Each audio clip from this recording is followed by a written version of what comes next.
अस्सलाम वालेकुम dear students, welcome back to statistics. आज की वीडियो में हम एक्सरसाइज 2.4 डिस्कस करने जा रहे हैं। लास्ट वीडियो में हमने 2.3 एक्सरसाइज के क्वेश्चंस को सॉल्व किया, जिसमें रेडिकल्स और उनकी सिंप्लीफिकेशन थी। इस तरह हमने फर्दर प्रीवियस वीडियोस में हमने रैशनल नंबर्स, उनकी टाइप्स और साथ में रेडिकल्स, रेडिकेंड्स वगैरह के टॉपिक्स को डिस्कस किया। आज की वीडियो में हम 2.4 एक्सरसाइज सॉल्व करेंगे by using the laws of exponent and bases. Base और एक्सपोनेंट्स वगैरह के जो लॉज होते हैं उनको यूज़ करते हुए हम एक्सरसाइज 2.4 को सॉल्व करेंगे। तो स्टार्ट करते हैं अपने लेक्चर को, और साथ साथ हम उनके रूल्स और उनके जो लॉज हैं वो भी हम डिस्कस करते जाएंगे। तो सबसे पहला जो क्वेश्चन है, ओके स्टूडेंट्स, तो सबसे पहले हम क्वेश्चन आपके सामने लिखा हुआ है, दिस इज़ एन एक्सप्रेशन। इसको हमने सिंप्लीफाई करना है, simplify by using the laws of exponents. Students, यहाँ पर अगर देखा जाए तो हम इस एक्सप्रेशन को सॉल्व कर सकते हैं। अगर हम ये हमारी कंसिडरेशन हो तो हम इसको सॉल्व कर सकते हैं by solving this value and this value. अब हमने जो रूल्स हमने डिस्कस किए हैं उनमें हमें ये आइडिया होता है कि जब भी एक एक्सपोनेंट मौजूद हो, यानी एक्सपोनेंट उसको कहते हैं जिसकी कोई पावर मौजूद हो, ठीक है, तो जिसकी कोई पावर हो अब इस पावर को हम पॉजिटिव करेंगे, then we can solve this expression को। हमारे पास किसी भी एक्सप्रेशन की, किसी भी एक्सपोनेंट की अगर पावर पॉजिटिव होगी, then we can solve that exponential. So start करते हैं। सबसे पहले अगर देखा जाए तो हम जानते हैं जो कि ए इनवर्स इक्वल होता है 1/a के। मीन्स यहाँ पे पावर माइनस में है तो उसका तो 1 की फॉर्म में करेंगे तो उसकी पावर विल भी पॉजिटिव हो जाएगी। तो ये हमारे पास रूल होता है, इसको हम यूज़ करेंगे और इन तमाम की पावर्स को पॉजिटिव कर देंगे। यहाँ पे भी देखिए नेगेटिव पावर है, यहाँ पे भी नेगेटिव है और सिमिलरली यहाँ पे भी नेगेटिव है। तो हम इनको बटे की फॉर्म में लिखते हैं, तो सॉल्व करते हैं। इक्वल लगा के 1/243 पावर चूँकि प्लस हो जाएगी तो 2/3 आ जाएगी power. This is this expression. और अगेन चूँकि इसकी पावर भी नेगेटिव है तो we can write this as 32/1/5। Again यहाँ पे this is a division. Again यहाँ पे चूँकि ये रेडिकल है तो हमें पता है रेडिकल्स को हम एक्सपोनेंशियल में किस तरह कन्वर्ट करते हैं। अगेन हम इसको दोनों स्टेप्स एक साथ कर देते हैं। 196 1/2। अगेन यहाँ पे जो पावर नेगेटिव थी वो चूँकि नीचे आ गया तो इसकी पावर 1 हो गई, तो 1 को वी कैन, अगर हम ना भी 1 को लिखें तब भी कोई प्रॉब्लम नहीं है। ओके, तो ये हमारे पास आ गया। जस्ट हमने इस स्टेप में जस्ट हमने पावर्स को पॉजिटिव किया। यहाँ पे भी पावर नेगेटिव थी, यहाँ पे भी पावर नेगेटिव थी, अगेन यहाँ पे भी पावर नेगेटिव थी, तो जस्ट हमने उनको पॉजिटिव किया। अब हम प्राइम फैक्टराइजेशन यूज़ करते हैं और देखते हैं कि आगे हम इसको कैसे सॉल्व कर सकते हैं। ये हमारे पास नंबर है 243।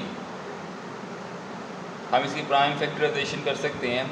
हम इसकी 3 पे अगर हम इसको डिवाइड करें, इस नंबर को 3 पे डिवाइड करेंगे तो 3 8 24 एंड 3 1 1। उसके बाद अगेन इसको 3 पे करेंगे तो 3 2 एंड 3 7।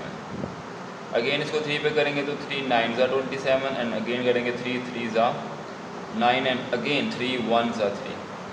सो ये हमारे पास प्राइम फैक्टराइजेशन आ गई, जिसमें कि 1 2 3 4 5 यानी 3 5 टाइम्स है।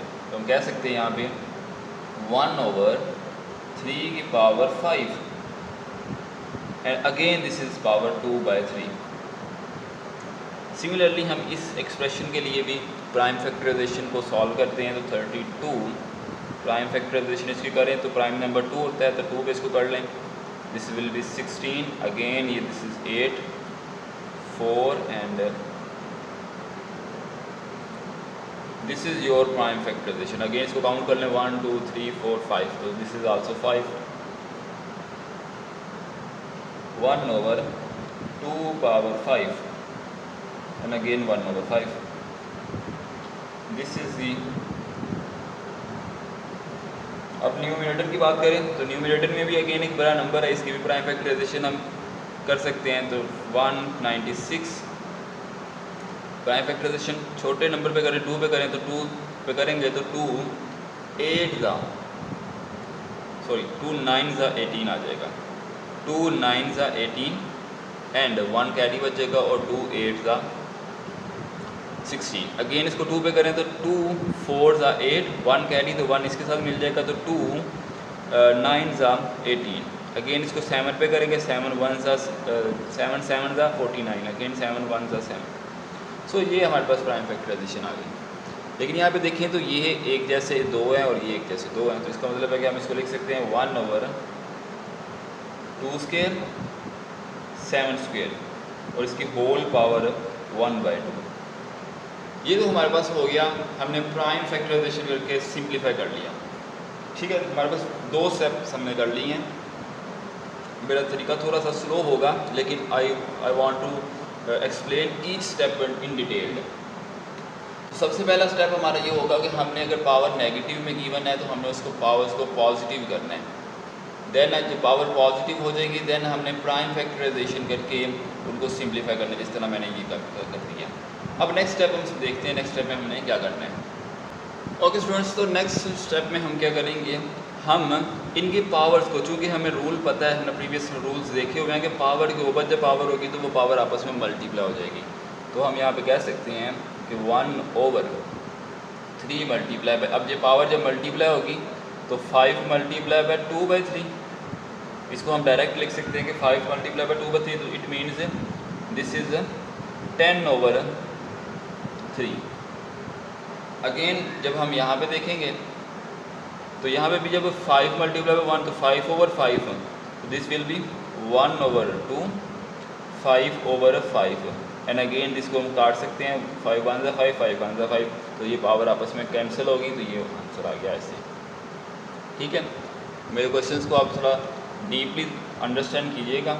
अब अगेन यहाँ पे अगर हम देखें तो यहाँ पे ये पावर चूँकि 2 नंबर्स मल्टीप्लाई हो रहे हैं उनके ऊपर है, तो ये अलग अलग तो मल्टीप्लाई हो जाएगी। तो हम यहाँ पे कह सकते हैं कि 1/2 स्क्वायर की पावर 1/2 मल्टीप्लाई बाय 7 स्क्वायर की पावर 1/2। ठीक है, अब यहाँ पे फर्दर हम सॉल्व कर सकते हैं। हम फर्दर देखें तो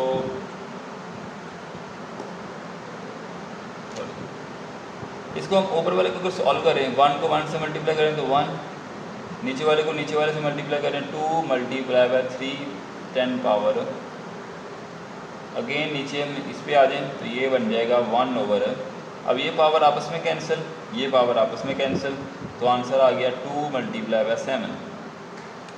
ठीक हो गया। अब हम देखते हैं कि चूँकि ये भी 1/, है और ये इसके बराबर है, इट मीन्स कि ये जो बटे से नीचे बटे वाला है इसको नीचे हम ले आएंगे और इसके नीचे जो बटा ये हम ऊपर ले जाएंगे। ये हमने प्रीवियस वीडियोस में भी इस टॉपिक को मैंने बहुत अच्छे तरीके से डिस्कस किया है कि हम ये किस तरह ये बटे को इंटरचेंज करते हैं। सो ये हमारे पास आंसर आ जाएगा 2 मल्टीप्लाई बाय 7, चूँकि ये ऊपर चला गया, डिवाइडेड बाई ये जो कि नीचे आ गया तो 2 मल्टीप्लाई बाय 3 पावर 10/3। अब यहाँ पे हम सिंप्लीफिकेशन कर सकते हैं, हम देख सकते हैं यहाँ पे कैंसिलेशन हो सकती है, 2 1 2 2 1 2, this is the cancellation. Again यहाँ पे देखें तो ये हमारे पास 7/3 ये आ गया। ये था फर्स्ट क्वेश्चन जिसको हमने कम्प्लीटली सॉल्व कर दिया। इस तरह हम नेक्स्ट क्वेश्चन को भी डिस्कस करते हैं। ओके स्टूडेंट्स, तो अब हमारे पास एक और क्वेश्चन है जिसको हमने सिंप्लीफाई करना है। तो सबसे पहला जो हमारा स्टेप होता है वो क्या होता है, हमने जो नेगेटिव पावर्स होती हैं उनको पॉजिटिव करना होता है। तो यहाँ पे हम देखें 2x power 5 y power -4 multiply by -8x power -3 y power 2। तो इसमें जो नेगेटिव पावर्स हैं उनको हम पॉजिटिव पहले कर लेते हैं, तो 2x5 divided by 4 y power 4, चूँकि ये अब नीचे आ जाएगी तो ये पॉजिटिव हो जाएगी। इसी तरह -8, अब x पावर नेगेटिव है तो उसका मतलब कि हम x को नीचे ले जाएंगे, तो x पावर दिस अगेन अब इसको हम सिंप्लीफाई कर सकते हैं। चूँकि दो नंबर्स आपस में मल्टीप्लाई हो रहे हैं तो हम ऊपर वाले को ऊपर वाले के साथ मल्टीप्लाई करेंगे, नीचे वाले को नीचे वाले के साथ। तो इसको हम सिंप्लीफाई कर सकते हैं, मल्टीप्लाई कर सकते हैं। इसको मल्टीप्लाई करेंगे तो 2 multiply by 8 that is 16 plus minus minus आ गया, x और y this will be same as it is. ये आ गया। सिमिलरली नीचे वाले जब आपस में मल्टीप्लाई होंगे तो ये भी वेरिएबल्स हैं, तो वेरिएबल्स वैसे के वैसे ही लिख दिए जाएंगे। अब यहाँ पे हम देखें तो यहाँ पे हम इसको बेशक अलग अलग करके लिख सकते हैं।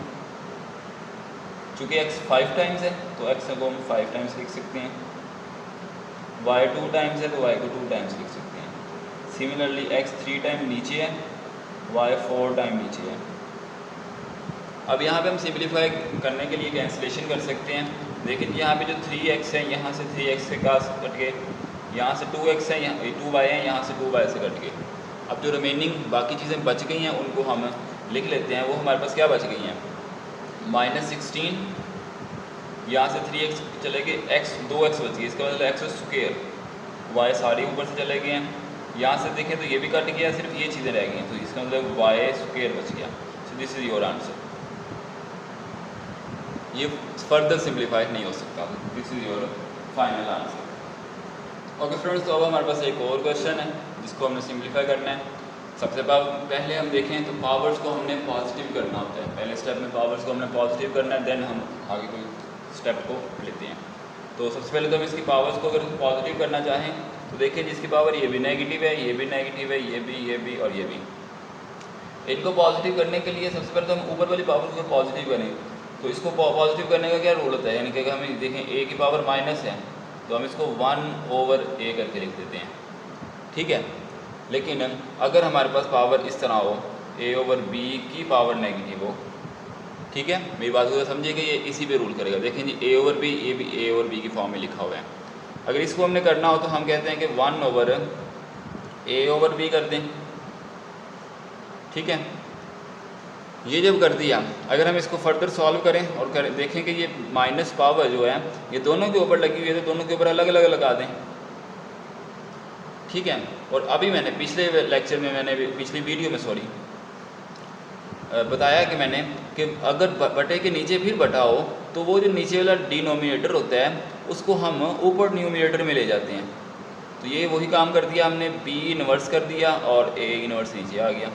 अब दोबारा हम इसको रिवर्स कर दें कि हम कहें कि दोनों के ऊपर सेम पावर है तो हम इसको एक ही पावर में लिख देते हैं। लें जी, तो हम यहाँ से यहाँ पे देखें कि हमने a/b कर दिया। सॉरी, यहाँ पे पावर प्लस हो जाएगी ना, यहाँ पावर प्लस हो जाएगी। मैं आपको बताता हूँ क्यों हो जाएगी। तो देखें यहाँ पे पावर नेगेटिव थी ना, जब हम उसको 1/, की फॉर्म में लिखेंगे तो पावर पॉजिटिव हो जाएगी। जब पावर पॉजिटिव होगी इसका मतलब दोनों के ऊपर पॉजिटिव पावर आएगी। अब इसको जब हम ऊपर ले जाएंगे, क्योंकि बटे के नीचे एक और बटा है तो हम उसको ऊपर ले जाएंगे तो ये बन जाएगा। अब इसको हम अगेन अलग अलग करके लिख सकते हैं, ठीक है, यानी होल पावर में लिख सकते हैं। तो यहाँ से हम इस तरह चले आ रहे थे कि 1/b होल पावर -1 वो इक्वल आ गया b/a/1, यानी पॉजिटिव पावर हो गई। इसका मतलब ये हुआ कि हम इसका अगर हम बटा उल्टा दें तो ये पावर पॉजिटिव हो जाएगी, तो हम इसको पावर को पॉजिटिव कर लेते हैं। ये तरीका का मैंने आपको इसलिए सिखाया है कि आप इसको डायरेक्ट सॉल्व कर सकते हैं, आप कंफ्यूज ना हो कि सर ने ये डायरेक्ट ऑपोजिट कैसे कर दिया, वो मैंने इस मेथड से किया है, ठीक है। तो इसका मतलब कि हम पावर्स को अगर पॉजिटिव करना है तो इस वाले डिनोमिनेटर को न्यूमिनेटर में कन्वर्ट करते हैं और न्यूमिनेटर को डिनोमिनेटर में, तो ये पावर हमारे पास हो जाएगी पॉजिटिव, ठीक है। अब हम देखते हैं अब कि जो नेगेटिव पावर्स है उनको कैसे पॉजिटिव करेंगे। अब देखें ये वाली नेगेटिव है, ये नेगेटिव है, ये और ये वाली। तो देख लेते हैं अभी हम क्या कर सकते हैं कि चूँकि हम बटा उल्टा देते हैं, जैसे कि यहाँ पे भी अभी तक लिखा हुआ है कि बटा हम उल्टा देते हैं। यहाँ से भी अगर हम बटे को उल्टा दें तो हमारे पास पावर्स इनकी पॉजिटिव हो जाएगी। लेकिन ये नेगेटिव थी, इसको हम ये नीचे है, हम इसको ऊपर ले जाते हैं तो ये पॉजिटिव हो जाएगी, फिर इसको भी ऊपर ले जाते हैं तो पॉजिटिव हो जाएगी, फिर इसको भी ऊपर ले जाएंगे तो ये भी पॉजिटिव हो जाएगी, ठीक है। बाकी ये जो है इसको नीचे ले जाते हैं और यहाँ पे जो 0 है इसको हम 0 वैसे का वैसे लिख देते हैं। ये हमारे पास सिंप्लीफाइड आंसर आया। अब इसको हम फर्दर सॉल्व कर सकते हैं। देखें जी, बेसिस सेम है, ये भी x है ये भी x है, इसका मतलब पावर्स को ऐड कर देंगे तो बेसिस सेम है, पावर ऐड 4 + 2। यहाँ पे देखें बेसिस सेम है तो पावर्स को ऐड कर देंगे z 4 + 0 और यहाँ पे y चूँकि एक ही है तो ये y एक ही आ गया। इस तरह y यहाँ पे 3 है तो ये 3y मैं लिख देता हूँ ऐसे, ठीक है। अब हम इसकी कैंसिलेशन कर देते हैं। देखिए जी, एक y इससे कैंसिल, ओके। और नेक्स्ट हमारे पास क्या आएगा, इसकी जो सॉल्व करेंगे तो x की power 4 + 2 that is 6, x power 6, z power 4 + 0 that is 4 and y क्यों कैंसिल हो गया, y के नीचे पावर रहेगी y power 2। So this is your simplified answer. Okay students, अब हमारे पास क्वेश्चन नंबर 1 का पार्ट नंबर 4 है। इसमें हम देख सकते हैं कि हमारे पास दो यहाँ पे दो टर्म्स है, यहाँ पे एक ये वाली टर्म है माइनस ये वाली टर्म है, ठीक है। तो यहाँ पे हम ऐसे एक्सप्रेशंस बनाएंगे, ऐसी टर्म्स बनाएंगे जो एक जैसी हों ताकि हम उनको कैंसिल कर सकें, ठीक है। तो अब देखते हैं कि यहाँ पे हमारे पास है 81 power n multiply by 3 power 5 minus 3 power 4n -1 multiply by 243 और डिनोमिनेटर में है 9 power 2n multiply by 3 power 3। सबसे पहले तो हम इसकी प्राइम फैक्टराइजेशन कर सकते हैं। तो हम इसकी प्राइम फैक्टराइजेशन अगर करें तो ये हमारे पास आएगा 3 का टेबल यहाँ पे 8 तक पढ़ेंगे तो 24 बनेगा और ये हमें 1 3 1 इसको अगर अगेन पढ़ेंगे तो 3 2 6 और 2 कैरी हो गया तो ये 3 7 21 अगेन 3 9 27 होता है और 3 3 9 एंड 3 1 3। इसका मतलब कि ये इसकी प्राइम फैक्टराइजेशन होगी 1 2 3 4 5, ओके। तो ये इसकी यहाँ पे हम 5 लिख सकते हैं। अगेन हम इसकी भी प्राइम फैक्टराइजेशन कर सकते हैं। इसकी प्राइम फैक्टराइजेशन करें तो हमारे पास हम इसको डायरेक्ट 3 पे कर सकते हैं कि 3 पावर 3 मल्टीप्लाई बाय 27 ये बन जाता है और 3 9 3 3 एंड 3 1। तो ये हमारे पास प्राइम फैक्टराइजेशन होगी 81 की। इस तरह ये देखिए 9 है, 9 की भी हम प्राइम फैक्टराइजेशन कर सकते हैं। 9 की प्राइम फैक्टराइजेशन तो सिंपल 3 का टेबल 3 तक एंड अगेन 3 1 3। इसका मतलब ये इसकी प्राइम फैक्टराइजेशन होगी। अब ये तमाम प्राइम फैक्टराइजेशन को उठा के यहाँ पे पुट कर देते हैं और देखते हैं कि सिंपलीफाई क्या आंसर क्या आएगा। देखें जी, सबसे पहले तो इसकी प्राइम फैक्टराइजेशन है 1 2 3 4, okay. 3 power 4 whole power n multiply by 3 power 5 minus, अब ये जो पावर है ये 4n -1 है तो इसको हम अलग अलग करके लिख सकते हैं 3 4n multiply by 3 power -1। Again हम 243 इसकी हम प्राइम फैक्टराइजेशन ये वाली हमने की हुई है 1 2 3 4 5, ओके। तो इसका मतलब है कि मल्टीप्लाई बाय 3 पावर 5 आ जाएगा, ठीक है। अब हमने सबकी प्राइम फैक्टराइजेशन कर ली। उसके बाद बटन लगाएंगे। इसकी प्राइम फैक्टराइजेशन क्या है 2 3 power 2 whole power 2n, again इसकी तो पहले की हुई है 3 मल्टीप्लाई बाय 3, ठीक है। अब ये हमारे पास प्राइम फैक्टराइजेशन हो गया सिंपल। अब हम देख सकते हैं कि हम इसकी पावर को मल्टीप्लाई कर सकते हैं आपस में, तो हम इसको कह सकते हैं कि 3 4n क्योंकि पावर के ऊपर पावर है, ठीक है। दो पावर्स मौजूद है तो दोनों पावर्स आपस में मल्टीप्लाई हो जाती हैं। मल्टीप्लाई बाय 3 पावर 5, अब यहाँ पे मल्टीप्लाई का साइन डॉट भी लगा सकते हैं, क्रॉस भी लगा सकते हैं, एक ही बात है। फिर यहाँ पे देखें तो यहाँ पे 3 पावर 4n वैसे का वैसे, और यहाँ पे देखें बेसिस सेम है तो पावर्स को आपस में ऐड कर देंगे तो 3 पावर -1 + 5। अगेन नीचे करें तो यहाँ पे भी पावर के ऊपर पावर है तो 3 power 4n multiply by 3 power 3, ठीक है। यहाँ तक हो गया। हम आगे देख सकते हैं, आगे मल्टी सिंप्लीफिकेशन क्या कर सकते हैं। ये इसको तो ऐसे कैसे रहने दें 3 power 4n multiply by 3 power 5, इसको भी ऐसे रहने दें फिलहाल 4n और इसको सॉल्व कर दें -1 + 5 तो आंसर आ जाएगा 3 power 4 divided by 3 power 4n multiply by 3 power 3, ठीक है। अब यहाँ पे देखें तो यहाँ पे हमारे पास एक जैसे टर्म्स मौजूद हैं। कौन सी, एक ये वाली एक जैसी टर्म मौजूद है और एक ये देखें ये 4 है और ये 5 है। इसका मतलब यहाँ से 4 बाहर जा सकते हैं, कॉमन जा सकते हैं, जिसको हम डिस्ट्रीब्यूटिव लॉ कहते हैं। ये भी मैंने प्रीवियस वीडियोस में बताया हुआ है। अगर कन्फ्यूजन है तो आप मेरी प्रीवियस वीडियोस को वॉच कर सकते हैं। यहाँ से देखें तो 3 4 n कॉमन, क्योंकि एक जैसा दोनों टर्म्स में एक जैसे हैं। और यहाँ से 3 की पावर 4 क्या बाकी बच गया, यहाँ से देखें ये तो बाहर चला गया, यहाँ से 4 बाहर चला गया, यानी कि 3 पावर 4 बाहर चला गया, 1 रह गया, इसका मतलब 3 पावर 1 बच गया।